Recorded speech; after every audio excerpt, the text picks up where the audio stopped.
So the next thing I thought we could talk about the thread and the needle. I've got the large embroidery needles. This is number 22, but I think it's also going to depend on which thread you use.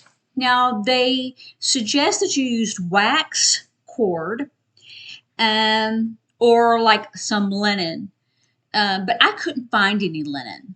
And this is waxed Brazilian cord that I found in the jewelry department of Michael's and Hobby Lobby.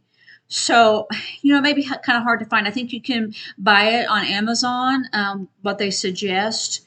But this is waxed, and it's thick.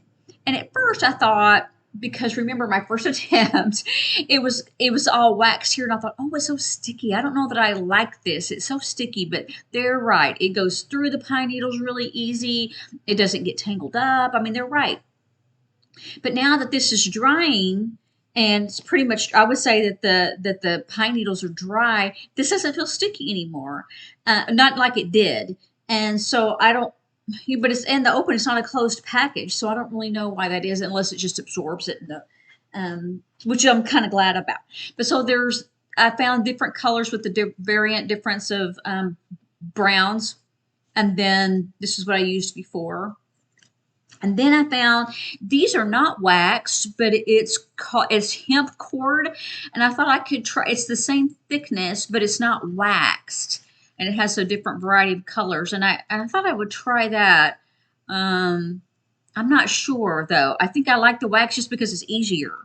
And then I think this is also some waxed. And then I found this is a thicker thread, but it's, as you can tell, it's a lot thinner than this.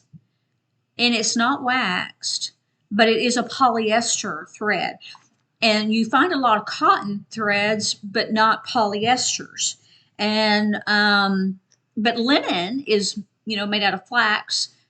So I think they're just wanting something that's more sturdy, because cotton you can pull it and it'll break. And of course, if it's aged or whatever, then it will break. So you can kind of experiment. That's what I'm doing, is experimenting, but I kind of just wanted to show you what kind of thread to get. And then I did get, I think, 2 sizes of needles just in case I wasn't sure. So I got size 18, which is huge. And then I got 22, which I end up using the size 22 embroidery.